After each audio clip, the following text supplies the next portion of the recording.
Hi, this is Kara. You're watching Really Famous, where you get to know your favorite celebrities on a very intimate level because I was a therapist and I don't like to just ask the same old questions. So, here we are, part two with Peggy Rowe. If you missed part one, no problem. You can just click on the link in the description below, or you can just forget it and start watching this one now. You don't need to watch them in order. Anyway, in this part, Peggy reveals some things about herself and her famous son, Mike Rowe, that she's never revealed before. We also analyze Mike Rowe, and we analyze fans, stalkers, and fame. Let's do it.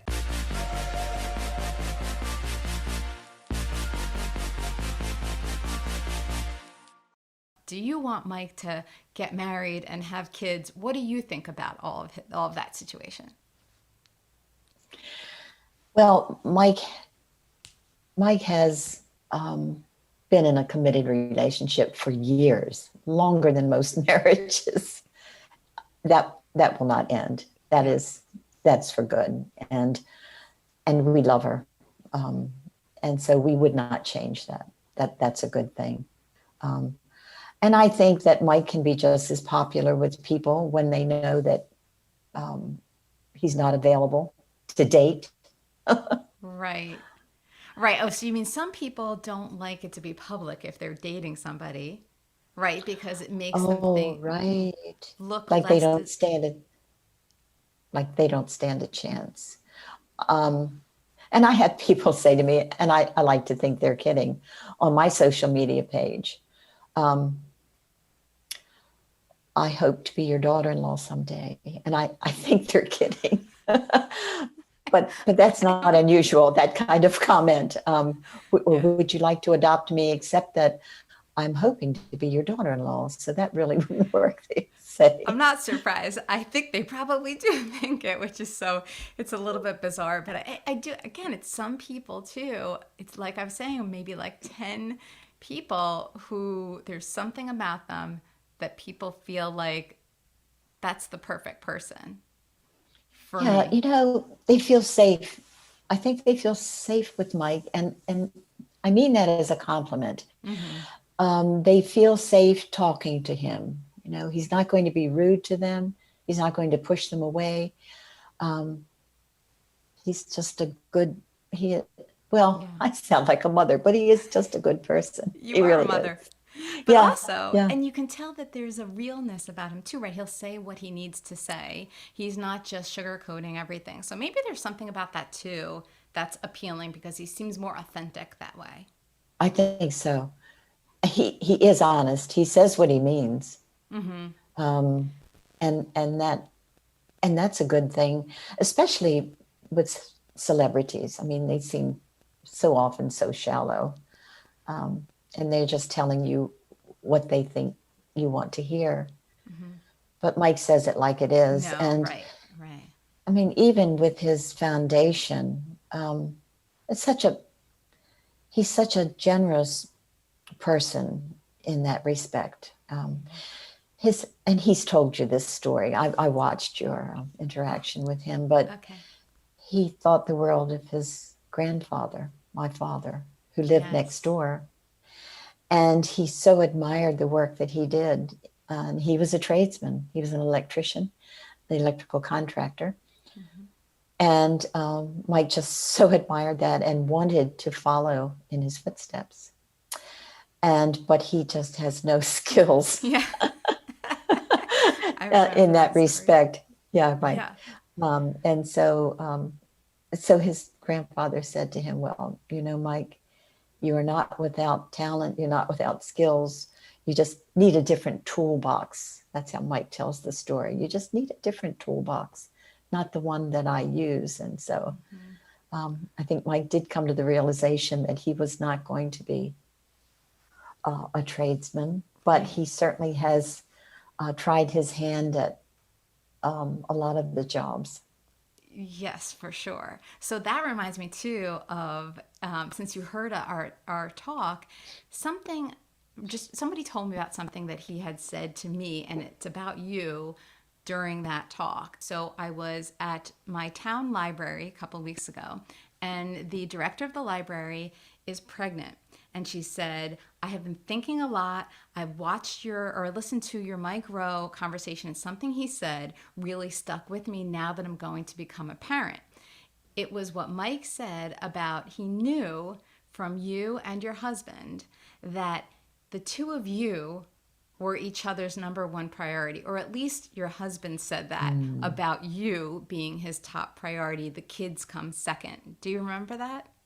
I do remember that, and it made me uncomfortable when I heard it Oh, because I thought, well, I mean, what kind of a mother puts her children second? But it's true. It is true. I mean, my husband has always, had my attention. And fortunately, we both, we both feel the same about the children and have always been there for them. And so it's okay that he says that. yeah, but it's interesting because you don't always hear that, especially nowadays. So that was why this library director, Julia, told me, she said it really stood out to me as like, yes, I want to have that thought too as my son comes into the world. Or daughter, I think she said son. I think she already knows the gender. But it is, we talked about that and how a lot of the world is really upside down, I guess, according to, with all the helicopter parenting and whatnot, there seems to be so much focus on the kids first, that it was really a change of perspective that was powerful. But it's interesting. I mean, now that you might have been uncomfortable hearing it, but but I know where he's coming from, and it is true. John and I have been so fortunate in that we have always had a good relationship, and together we put the children first. But we're always, it's always the two of us. So I'm sure you've been asked this a million times, but I'll go ahead and ask you too. Is there a secret to a successful marriage? I don't, it's so difficult.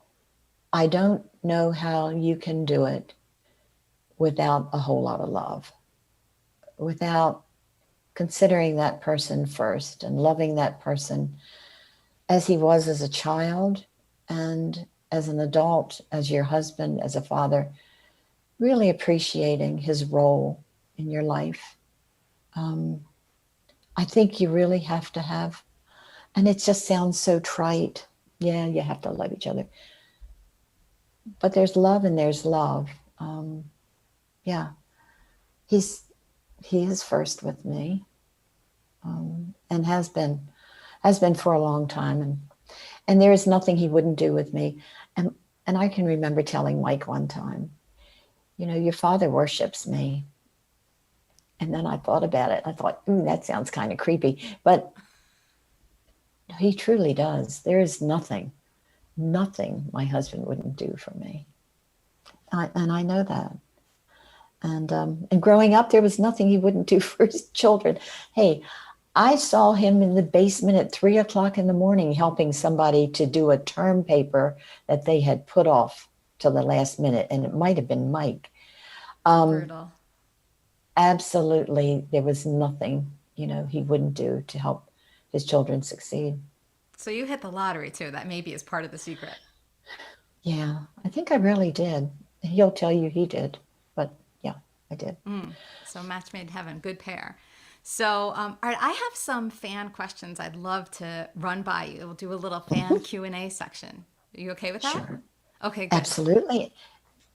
But before we do that, I'm curious, now that I know that you saw my talk with Mike, how did we do? How was it? Do you think I got to the real Mike? Did he seem like the Mike you know? Absolutely. In fact, I was surprised that he was so forthcoming with you. He did open up and he told you some things I haven't heard him tell other interviewers. So it might be the therapist in you, you think? I think probably. you know how to get it out. But yeah, he was very open and honest with you. But I mean, he's always honest, but he went a little farther, I believe, than he usually does in an interview. Well, that's interesting. My goal is always the same. It's not to like be a therapist, but I guess the therapist in me just is just interested in the deeper things that people experience and feel and think about. And so I guess I tend to go there. And I'm always just hoping that the real person is there with me. And like you were saying before, how sometimes celebrities like to tell you what they think you want to hear. I don't want to hear any of that. Mhm. That's not what I want to hear from my guests. I want to hear what they really are experiencing. So that's good to know that you felt like that happened. So good, thank I you. did. Yes, I enjoyed it. Okay, But cool. uh, I listen to everything Mike does. I listen to his podcasts and all of his interviews, and I've seen every show that he's done. I think most mothers are like that. But I'm involved in my other children's lives too. Um, Mm-hmm.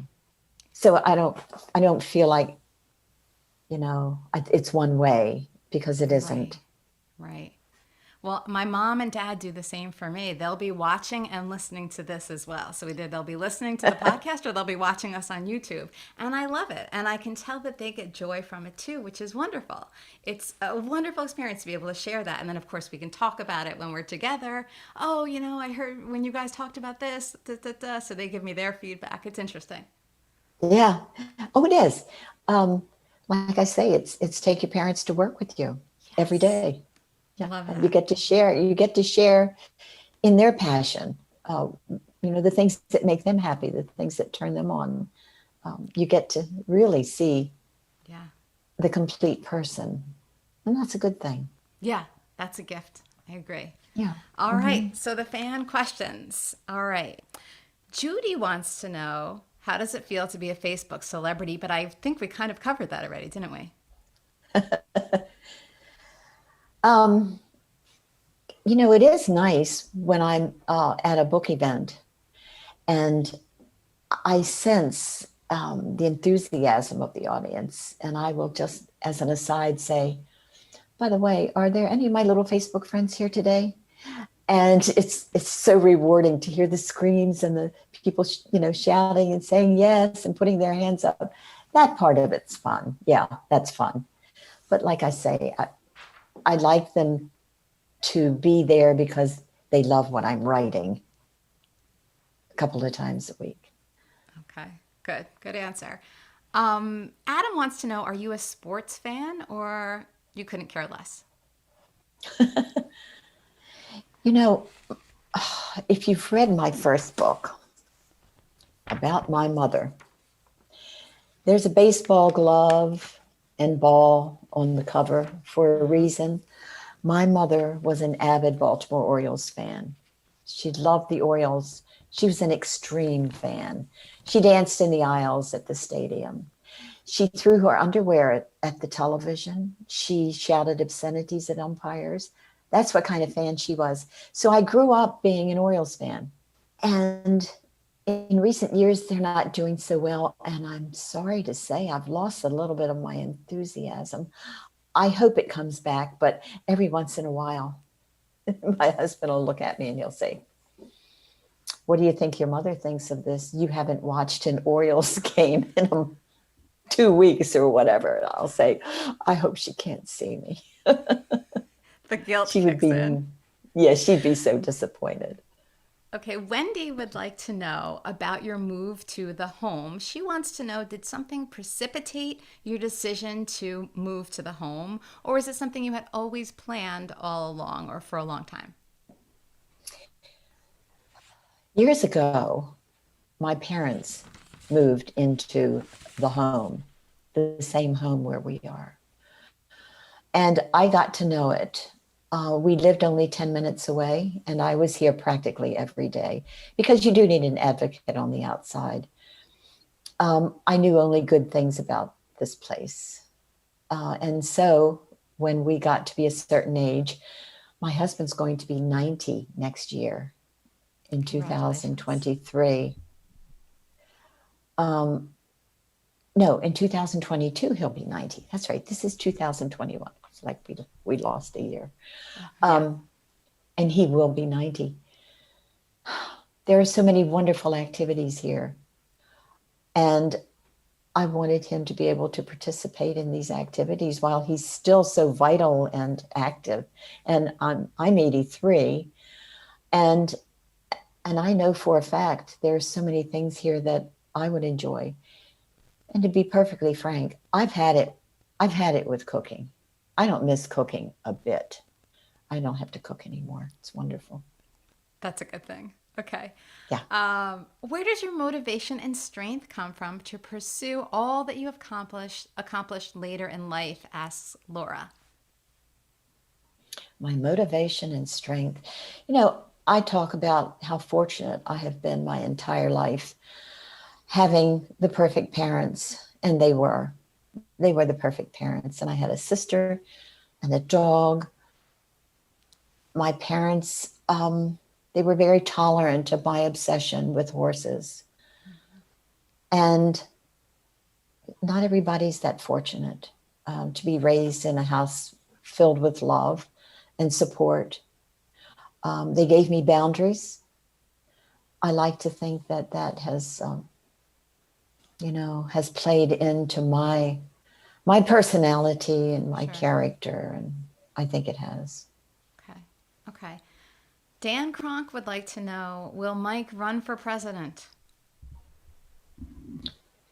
Dan Kronk, yes. N-O, absolutely N-O-T.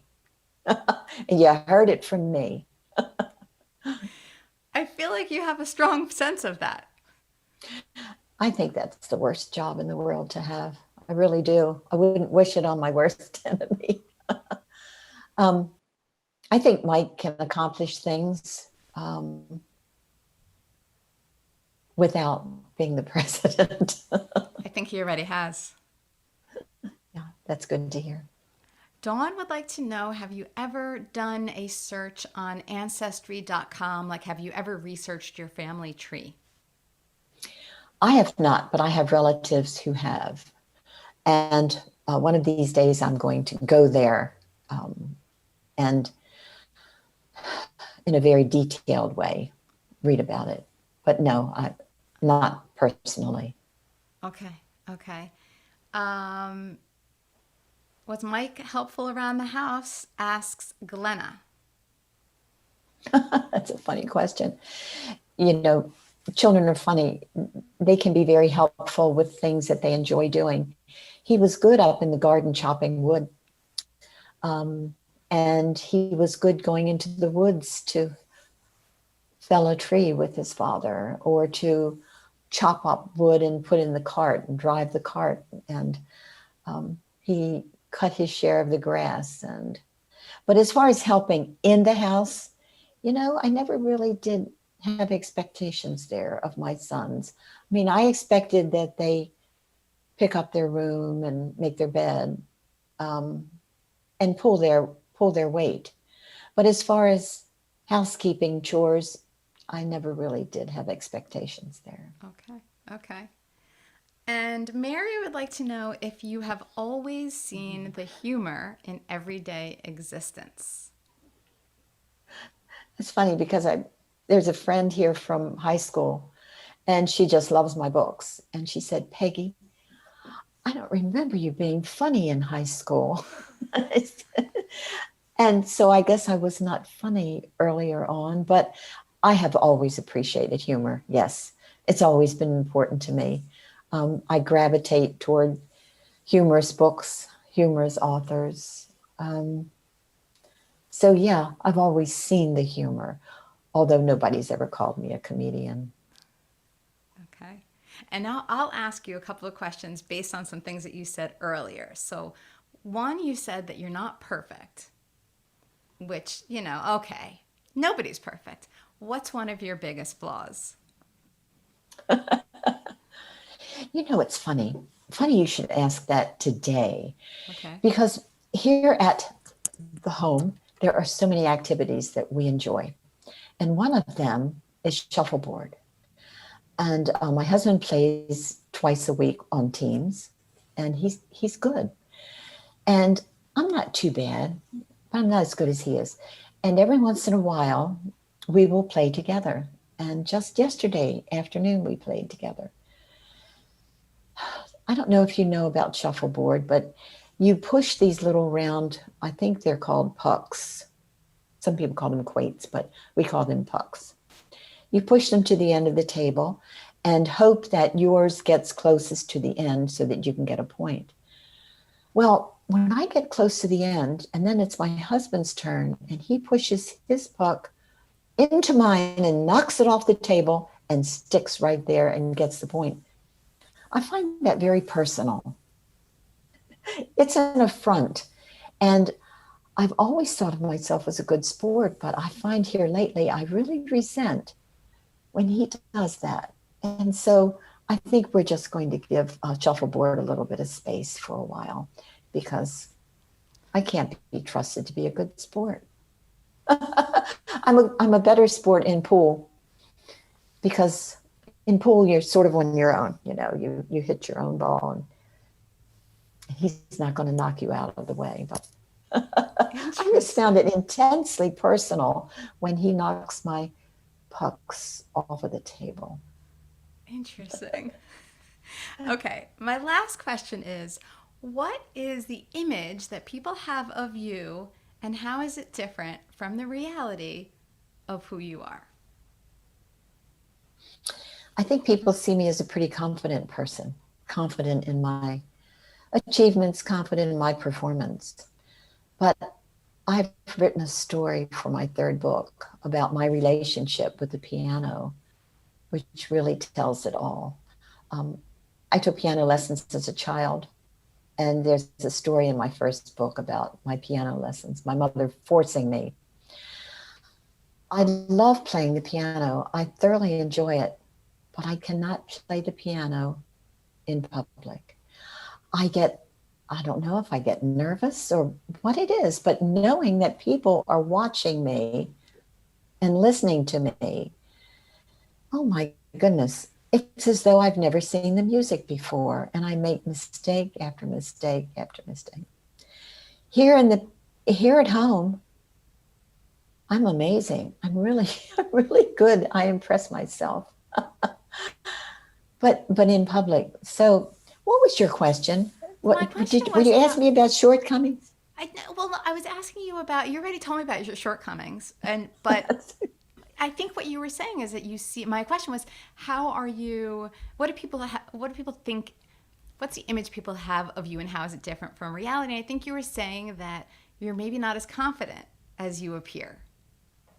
Okay, and one of my faults is my short-term memory seems to be going. All good.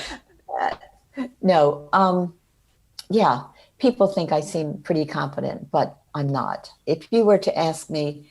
There's a piano in my background right now. And if you were to say, as my son did one day on a podcast, Mom, would you take us out with a few bars of something? No, thank you. I don't really play in public. I mean, I play for a church group from time to time, and I struggle through, and they know to keep going when I make a mistake or when I stop. But generally, I don't play in public, and I never will play in public. So see, I don't have that confidence you might think I do. I don't mind speaking. I'm comfortable speaking. Don't ask me to play the piano. So are you saying you're not going to take us out at the end of the show? I'm not going to take you out on the piano. No. Exactly. This was such a pleasure. Thank you so much, Peggy. Kara, it was nice meeting you. I so enjoyed your interview with Mike, and I looked forward to this, and it was everything I expected. Thank you. That was part 2 with Peggy Rowe. If you want to catch part 1, I put a link in the description below. If you'd like to catch my big, juicy, and very revealing personal talk with Mike, go right ahead. If you want to pick up a copy of Peggy's books or Mike's books, there are links to all of those things in the description below.